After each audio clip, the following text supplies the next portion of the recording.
Have you ever thought to yourself, hey, our world is kind of dying because of the human species, and in 20 years the Earth will be dead of resources unless we do anything? Well, hopefully most of us have at one point, but we can never think of any way to make a difference by ourselves, since we are teens who can't buy things like solar panels or wind turbines. We broke. We are just moneyless parasites who are leeching off our parents' income. But that doesn't mean we are out of options. Do you know what you can do as an angsty teen that is watching this? Believe it or not, there are plenty of activities that vapid, depraved high schoolers such as yourself can do to help the world. You, angsty teen, can do organic gardening, and buy organic products. Doing those saves the environment, are healthy, and basically are the most awesome things ever. But before we can get to the good, we need to know why we are doing these things. There must be some kind of problem that we are addressing, and that problem is conventional farming methods. In the United States, over 260 million acres of forest have been cleared to make room for crop fields. Farms often destroy topsoil, which means more erosion, droughts, and floods. Basically, unsafe farming destroys the land and messes up soil. Farmers also use insecticides, pesticides which harm the environment and poison the crops to an extent. For example, because of pesticides, Great Lakes of North America has an estimated 200 chemicals of concern in their waters. A number of studies show that pesticides could harm the nervous system, the reproductive system, and the endocrine system.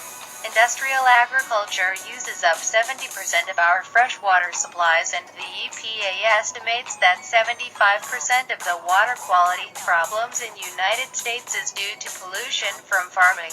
To top it off, 1/3 of global greenhouse gas emissions comes from our world's unsustainable farming methods. As you can see, this problem is huge and very big.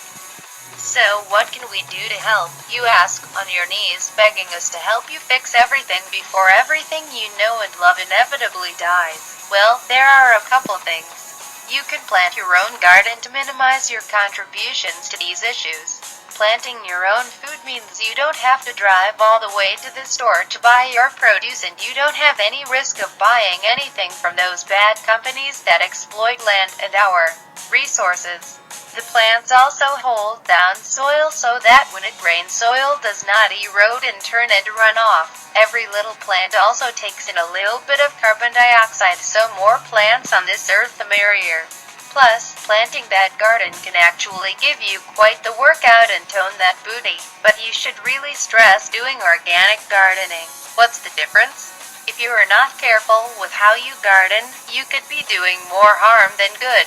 Organic gardening is basically where you don't use any pesticides or synthetic fertilizers, which have harmful chemicals which would run off with rain and pollute the watershed.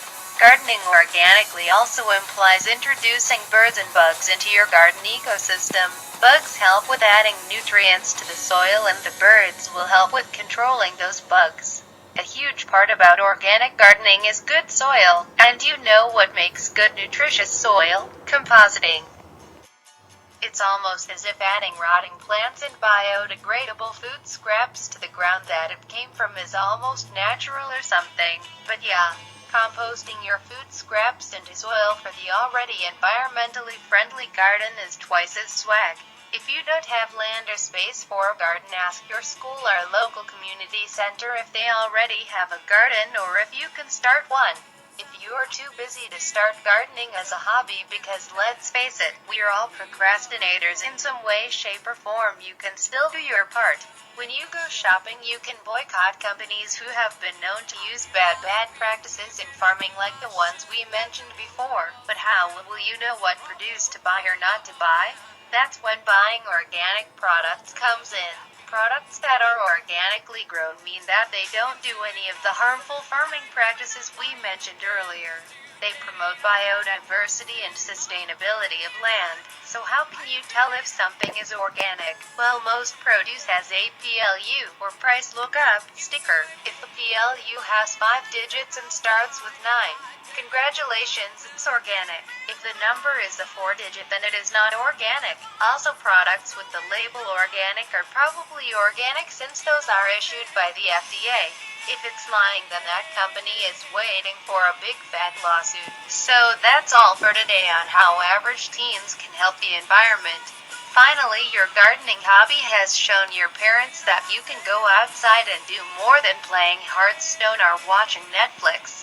Eating more produce means you are probably healthier and you can finally work on achieving that perfect Nicki Minaj booty. Your family might finally reclaim you as one of their own. Congratulations! Teen watching this video, you can finally make a small impact on our global environmental crisis. All of us make small impacts, and working together it makes a big deal. Goodbye and good luck.